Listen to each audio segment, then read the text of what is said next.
Thursday. Chicago soy oil is down, as well as European rapeseed and Malaysian palm oil. Crude oil is also down about $2 US per barrel, as it is currently on track for its worst week this year due to multiple banking crises. The Canadian dollar is steady compared to Thursday's close.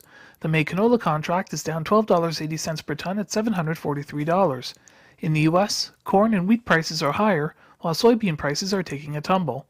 The Buenos Aires Grain Exchange has cut Argentina's corn production estimate yet again, this time by 1.5 million tons to 36 million, which would be the lowest total in 7 years. The corn crop has been rated 7% good to excellent and 60% poor to very poor. The U.S. Department of Agriculture has reported that 1.905 million tons of corn were purchased by China over the past 3 days, with additional large sales this week by Japan and South Korea. The U.S. National Weather Service also released its April to June weather outlook, with below normal temperatures expected in the northwestern U.S. Corn Belt. However, planting conditions should be favorable across the entire Corn Belt as long as rains are normal in eastern parts. The May corn contract is unchanged at $6.33 U.S. per bushel. Despite recent rains, the Buenos Aires Grain Exchange also cut Argentina's soybean production estimate by 4 million tons to 25 million, which would be the country's worst soybean crop in nearly 25 years. The crop was rated 2% good to excellent and 75% poor to very poor. The USDA also reported that U.S. soybean export sales to China this past week were the largest since January, helped by shipping and loading delays in Brazil. However, new crop sales to China totaled 722,000 tons, down 90% from last year and down 70% from 2021. The May soybean contract was down 13 US cents per bushel at $14.79. Canadian wheat exports for the weekend in March 12th totaled more than 520,000 tons, bringing marketing year-to-date exports to 12.34 million tons, 5 million more than at this point last year. Both Russia and Ukraine continue to negotiate towards an extension of the Black Sea Grain Initiative. However, Russia is adamant that the extension should be 60 days, while Ukraine and its partners want a full term of 120 days. Japan bought 73,500 tons of food quality wheat from the US, Canada, and Australia on Thursday. The May Chicago wheat contract is up 7 US cents per bushel at $7.06. The May Kansas City hard red wheat contract is up 13 US cents per bushel at $8.33. The May Minneapolis spring wheat contract is up 10 US cents per bushel at $8.59. That's a look at the ICE futures in U.S. markets for Friday, March 17th. In Winnipeg from MarketsFarm.com, I'm Adam Pilasciati. See more and do more in a new 300 Series compact track loader from New Holland. Its industry-leading 360-degree visibility is truly something to see at Butler Farm Equipment. With its reverse camera and 8-inch multifunction LCD display, super boom lift technology, rock-solid stability, and redesigned controls, you'll work with greater speed, safety, and precision. Maximum productivity starts with a clear view. Stop by Butler Farm Equipment in Fort St. John today and see how a new 300 Series compact track loader helps you do more. The opinions expressed during this show do not represent those of this station.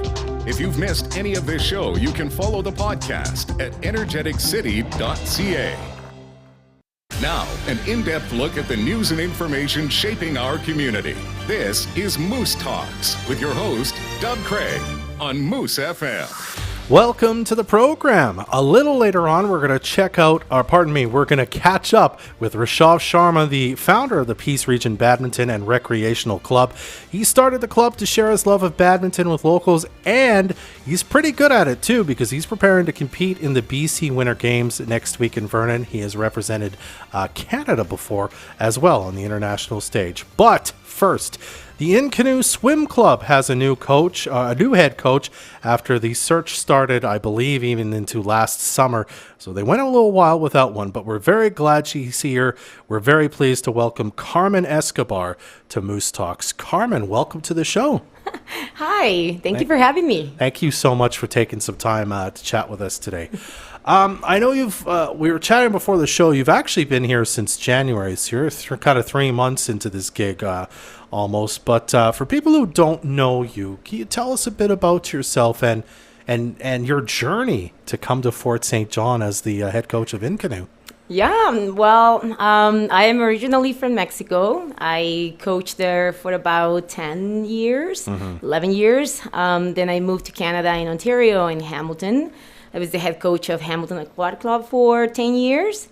And then I decided Ontario, it's a little hard for me and my kid, and I wanted to seek other adventures and other routines for her and I. And I moved to Yukon for 3 years. So I had a blast there, a bit of a different experience, even though it's the same country, different conditions. And then I had family in Ontario, so I went back for a little bit, few months, and I decided, no, I like northern communities a lot better. It's a different sense, yes. I definitely enjoy that a lot, and I found this club was seeking for a head coach, and I applied, and here I am. Wonderful. Yes. In Mexico, I mean, part of your coaching career, you were coaching the national team, I believe also at the Olympics. Is that right? That is correct. I was part of the staff in the Olympics in 2008. I was in Beijing. I was part of the staff in World Championships in Rome in 2009, World Championship short course in Manchester 2007, and several other World Cups and Grand Prix in the US. It was a journey that helped me travel a lot and learn a lot, met a lot new people, had connections that I still currently have. And that experience brought me to Canada, actually. That's how it happened. So, like, I suppose the people in Hamilton reached out to you and said, we'd love to have you come work for us, given the pedigree you'd established in coaching swimming, eh? Yes, it was a very, I came with part of the national team to nationals in Montreal in 2009 in the summer, and I met the head coach of Hamilton Aquatic Club there at that time, and we connect, and long story short, I was working for him in September. I see. Yes. So before you ended up as a head coach, though, were you swimming kind of at a competitive level too then? I swam for a little bit. My whole family, I have a large family. Yeah. I have 5 siblings. 2 of them were Olympians as well. Wow. I coached them since they were 8 and then brought them all the way to the Olympics. And I swam until I was 14. And I did nationals and all of that in my country, and I decided I wanted to do other sports, but I wanted to stay connected to swimming. So I did Taekwondo for a little bit, and then I decided to help the head coach of my club back then. And that's how I started my career when I was 15. Okay. At 17, I became a head coach. Wow. Yeah. Wow, there you go. So you end up in Hamilton, and I guess you're like an assistant coach. I don't know what the best term for it was. Yes. Yeah. And then you said from there you ended up in Whitehorse. Was that kind of a head coaching opportunity then, that you were ready to sort of take a leap, as it were, into being the boss of the whole show? No, I coached for my head coach in Hamilton 1 year, and then he moved to a different position. So I competed for the head coach position in Hamilton as well. There was like 15 applicants, and it was it's the second oldest club in Canada, so it has a very large tradition. Yeah. So when he left, the position was open, so a lot of people applied, and I had to compete. It was my first year, and I got it. Like, I think the club was very happy with how I performed the year I was assisting my head coach, and they gave me the opportunity, and I carried the club for a decade after that. Yes. Wow. Well, I remember we had some, I don't remember who it was, but somebody, I think, from the board of directors of Inconnu on this swim club on the show in the fall, when the search for the head coach was kind of underway. And as I understand it, there's a great need for coaches in swimming. And so it's kind of a good market for somebody looking for a job in that sense. So you said you'd gone back to Ontario and you saw that Fort St. John was looking for it. What attracted you to this place? And you said, I think I could come in and make an impact here and enjoy the community. What was it about Fort St. John and Inconnu that made you want to come here? Well, my experience in Whitehorse was very rewarding. It didn't work out because I travel a lot, and my kid is still young, and I was very much apart from her. So I was definitely, the feeling of community, the sense of community was a lot stronger in communities in the north. So when I started to reach out to the board of directors here, they interviewed me, and it felt right. Like, it was just we understood each other and we knew we can work together very well. And I came and visit in December, and I just thought, this is my spot. This is what I can do. I love challenges that are that had to do with smaller clubs making a big wave. Yeah. I love that type of feeling, and I love that type of history. I know what I'm doing. I learn through the process as well, because you work with different people and you never know what you can encounter. So adaptation is key, and I thought that the conditions were perfect for me to grow as a person as well, for my kid to adapt with me as well and walk with me, and for the club to build with me together.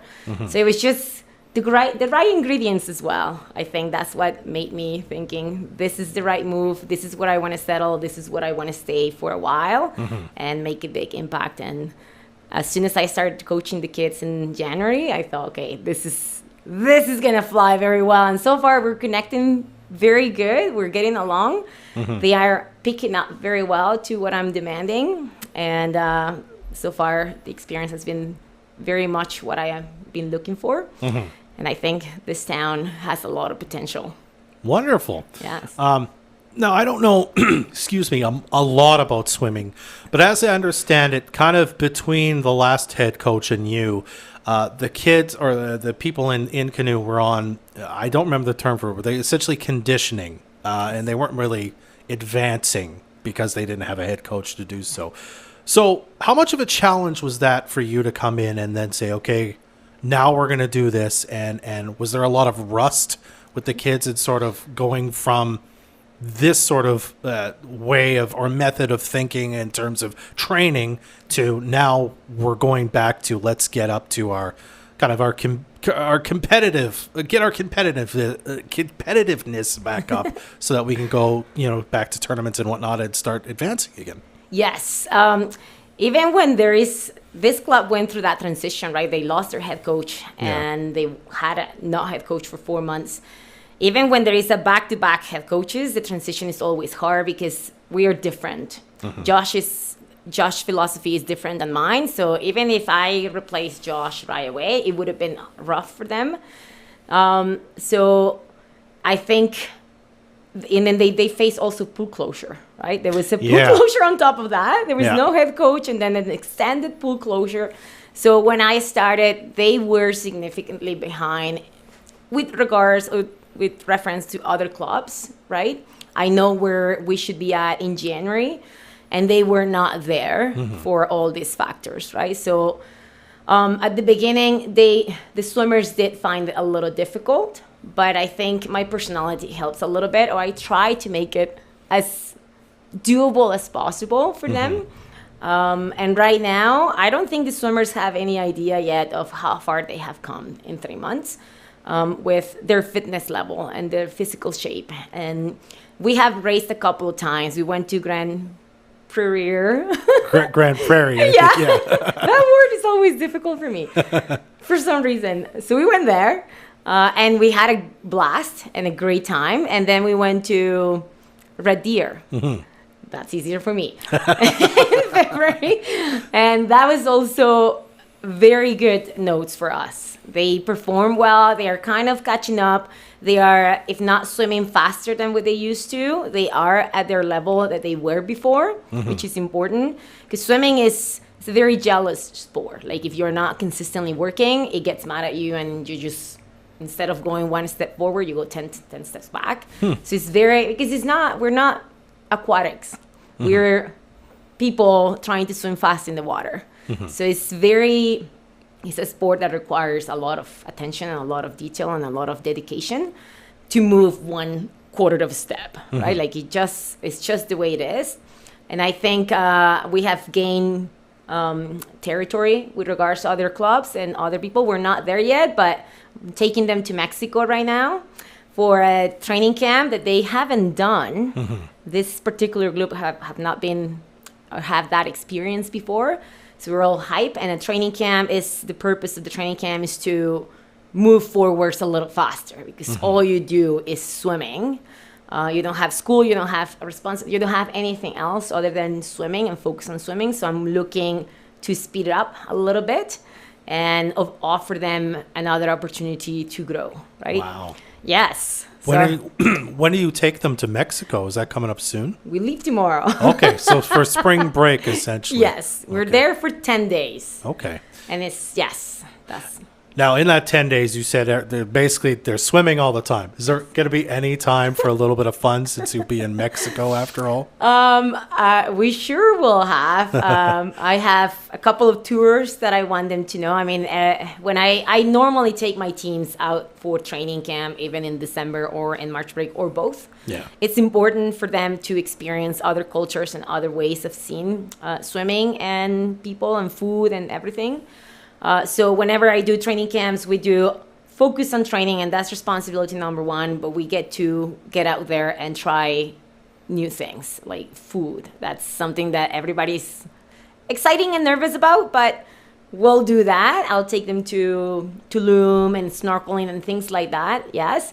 And we will be posting on Instagram everything we do. So that the community knows what's happening. Wonderful. Well, Carmen, I really am appreciative of the fact that you took a few minutes to chat with us today. Thank you so very much, and have fun in Mexico, I suppose. Thank you so much. Thank you for having me. You're very welcome. That's Carmen Escobar, the new head coach of the Inconnu Swim Club here in Fort St. John. We'll be right back to talk badminton with Rishav Sharma right after this on the Moose Talks. Wash your car in one click with the new Co-op Car Wash app. There are 2 ways to save using the app. Get a subscription for up to 4 washes per month at almost half the price. Or purchase 5 single washes and get the 6th one free. There are 2 ways to save at the 100th Street Co-op Car Wash location. The choice is yours. Download the Co-op Car Wash app today and use code CARWASH5 for a discount. Carter's Jewelers can be a great help if your jewelry has been stolen or if you've lost it. Over the years, we've helped countless people deal with insurance needs, and we can provide free estimates. We know what it's like to be robbed. Carter's Jewelers, 9908 101st Avenue. Yes, you could fulfill your dream of having a career with the railroad. If you have a high school diploma or equivalents, a safety mindset, and meet some other basic requirements. CN offers paid training to those hired. Enjoy a long-term career with an attractive salary and benefits package. We hire for the role of train conductor, mechanic, track worker, laborer, and more. For a rewarding career, visit cn.ca/careers to learn more. That's cn.ca/careers. Get your career moving. Join us. The secret to saving is in the palm of your hand. It's the colossal Scratch and Save event on now at Traveland RV. Scratch your way to $500, $1,000, even $1,500 off your purchase. And with all travel trailers, motorhomes, fifth wheels, and toy haulers already priced to move, it's the perfect time to stack your savings. Discover the affordable, reusable vacation from under $10 a day. Scratch and save now at Traveland RV. See dealer for details. Travel the land in a Traveland RV. TravelandRV.ca. I love this picture of us. Me too, honey. Oh my gosh, we should enter the cutest couple contest. Oh, heck yeah, we should. I have the app downloaded and I'm entering right now. Think you're the cutest couple? Enter this month's Cutest Couple contest and you could win a $400 prize package. Cutest Couple is presented by the Pomeroy Hotel, Michael So Jewelry, Brad's Furniture and Appliances, The Flower Hut, Veronica's Closet, and Moose FM. Listen to over 500 radio stations from anywhere in Canada with Radio Player Canada, the must-have app that's as Canadian as you are. Smart, lovable, easygoing, fits in anywhere. From early morning hockey practices to late night after parties. Enjoy every type of radio station, anywhere, anytime. Listen through your phone, Sonos, Google Chromecast, Google Home, Amazon Echo, Apple CarPlay, and Android Auto. Download the Radio Player Canada app today. It's where Canadian radio plays. Watch this show live on Facebook or download the podcast at energeticcity.ca. Welcome back to the show. I'm Dub Craig. Now we're going to talk all about badminton in the Peace region, and we're here now with the guy running all of it. His name's Rishav Sharma, and we're very glad he's here. Rishav, thank you so much for being on Moose Talks today. Thank you so much for inviting today. So tell me a bit about badminton in general. When did you start playing, and when did you realize like you love it? I think I've it's been almost 12 years. I was in, I think, grade 10 when I first started. I always wanted to. My cousin's sister, she was playing badminton, and so after her, I was like, oh yeah, I should give it a try. And then I started the school team, and then went on, and then back in India, I'm talking about. I see. And then I played for my school, and then played for the state. We have the states there, okay. and then I made up to the national team, and I won a few national championships in the para badminton back in 2011 to 2014, and then I started started taking interest in the coaching as well on the side. And then in 2016 I moved to Canada, and then I started playing in Canada, and first time I represented Canada back in 2017 in the US International Para Badminton Games, and I got a bronze medal there at those tournaments there. Wow. Okay. Yeah. Is badminton a really popular sport in India? Or? In whole Asia, I would say it's really growing sport, and it's very popular. Yeah. Okay. So when you started, it was like a club team. Then you said you started the school team, or you got on the school team. Yes, and then I went to the professional side of the badminton. First, I was thinking it was just an activity, or just it's a evening sport to play. And then once I'm in, and then I realized, no, if I want to take it serious, I have to put some more time in it and more practice seriously. So we used to do actually 8 hours a day badminton sessions a day. Wow. Yeah. Incredible. At what moment did you realize that maybe you obviously put some work into it, but also you just had like a skill for it that would allow you to maybe be elite and get to play at kind of professional levels, as you say, if you keep working at it more? Was there a time where you suddenly went, oh, I'm maybe better at this than a lot of the people I'm playing? Yes, because before starting it professionally, I used to play with my cousins and friends at home, playing with some backyard badminton kind of thing. Yeah. And I was okay. I wasn't that great. So when I started playing in actual gym with the actual floor and lighting and stuff, I was like, oh, that's pretty. It's good. So yeah, that then I think I realized, oh no, this I can give it a try. First I was thinking, oh, I'll just give maybe a couple of years and see if where I go with that, and then it's been 13-14 years still going. So you said you were playing kind of at the professional level. You represented your state kind of in some tournaments and on whatnot.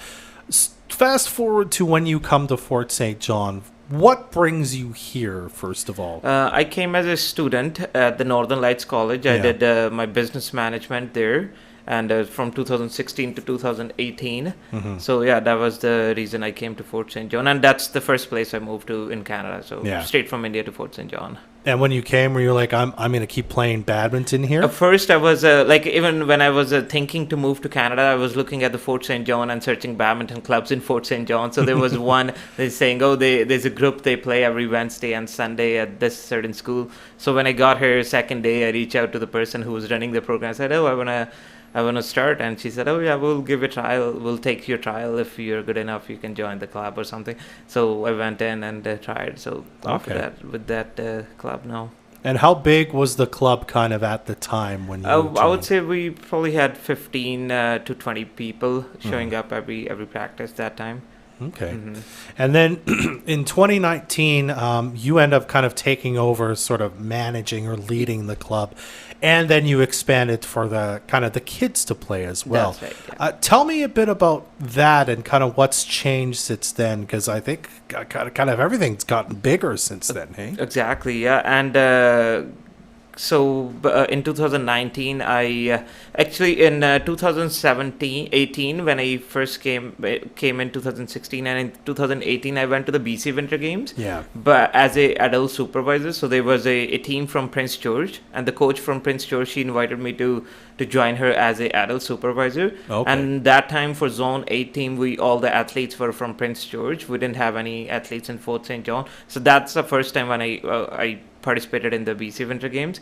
And in 2019 when I started running the club and realizing we don't have any programs for the kids in town, and there are a lot of kids and the parents who wants their kids to give it a try to badminton. So in 2019 I started the kids program, and that time I think I had about 15 to 16 kids started the club, started first time in the club, and then past the year, and then the COVID came and we didn't play. Yeah. But right now, after COVID, right now we have at least I would say 40 plus athletes playing every Wednesday and Friday. And how serious would you say it's getting in terms of competitiveness? I mean, you are going to the Winter Games, of course, next week. So, I mean, you've got some good players, I suppose, playing for you. Yeah, they're pretty good. And we did the trials last year. Actually 2021 for the BC Winter Games, so it was a trial, so top 8 players made it to the team. So, and now I would say it's getting competitive because some players have been playing badminton in my club from 2019, and of course now they're a little better, and now the new players are coming in and they're looking at those senior players saying, oh, they're good, so I want to play against them and I want to beat the game. So wow. So yeah, it's getting there, but what my plan was, and we're still working on it. It must be fairly satisfying for you to watch this happen kind of in your time here, to see the club grow to that point where the senior players are inspiring the new kind of junior players to be better, all kind of under your tutelage, really, eh? Yeah, and I know, like, I still have, like, out of 40, I think at least 20 kids I have from the beginning, like from 2019, they've been with the club, and those players who started when they were in the middle school or the elementary school, now they're in the high school. Yeah. So now they're playing in the high school team, and now the middle school kids are getting trained with the high school kids and getting more good competition. And I'm also started working, because as we are growing, we're gonna need more coaches. So I have one other as an assistant coach. He used to be my student, and he's still a student. He's in the high school, and he helps me with the programs to run with the little ones. Wonderful. And you mentioned elementary school. So who's kind of the youngest player who's playing for you right now? Age 8, I would say. Age 8 is the youngest I have. And the oldest is 17. Yeah. And then I guess after 18, they could go on to the kind of the adult club, one, yeah, yes. Okay. And the adult club has grown too, I suppose. Yes, eh? we have a lot of good players. Like some people are working in Site C, and they're from Vancouver, they're from Calgary, and they play competitive in Calgary or Vancouver. Okay. So they come here, there's a badminton club, so they come in and they see it's not that bad. they're pretty good players in this town too. Yeah. So yeah. It's good. Wonderful. All right. Well, we're going to have to leave it there, Rishav, but thank you so much for coming by today, and good luck at the BC Winter Games, by the way. Thank you so much. Yeah, and by the way, the Winter Games are next week. They start on Thursday. Next week, March 23rd to 26th. It's in the Vernon. Yeah. And then Badminton is in Kelowna, so we will be flying next Wednesday. Awesome. We look forward to seeing how everyone turns out. Thank you so much for being here today. Thank you so much. You're very welcome. Yeah. That's Rishav Sharma, the founder of or one of the founders anyway, the Peace Region Badminton and Recreational Club. We'll be right back to wrap things up on Moose Talks right after this. Driving Force is your go-to transportation solution. Looking for site-ready work trucks in a moment's notice? They have it. Discover the advantages of short and long-term renting with Driving Force. Visit drivingforce.ca. Driving Force. Now you're getting somewhere. What do you want to get, boys? Are you ready for a spring auction? Rhythm Auctions sure is. Join Rhythm Auctions for their next consignment auction on Saturday, March 25th in Charlie Lake. Get your items in now, as Rhythm Auctions is currently accepting vehicles, equipment, lumber, larger pallet items, and so much more. To have your items included, call 250-261-4198 or check out all the details online at rhythmauctions.com. Don't miss the consignment auction Saturday, March 25th at Rhythm Auctions in Charlie Lake. Feeling lucky? Play Brad's Furniture and Appliances Hit the Lucky Mark every weekday from 5:30 a.m. to 6 p.m. Guess the number from 1 to 100. And if you hit the lucky mark, you could win cold, hard cash. Hit the Lucky Mark with Brad's Furniture and Appliances is supported by Bronze Flooring, The Flower Hut, Rip Shoe Renew, Mighty Peace Brewing, CETA, and Westland Insurance. Keep track of the unlucky numbers and find out more at moosefm.ca.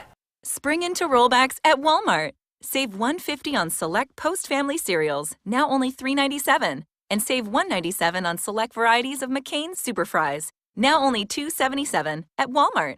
See flyer for details. Moose Country weather.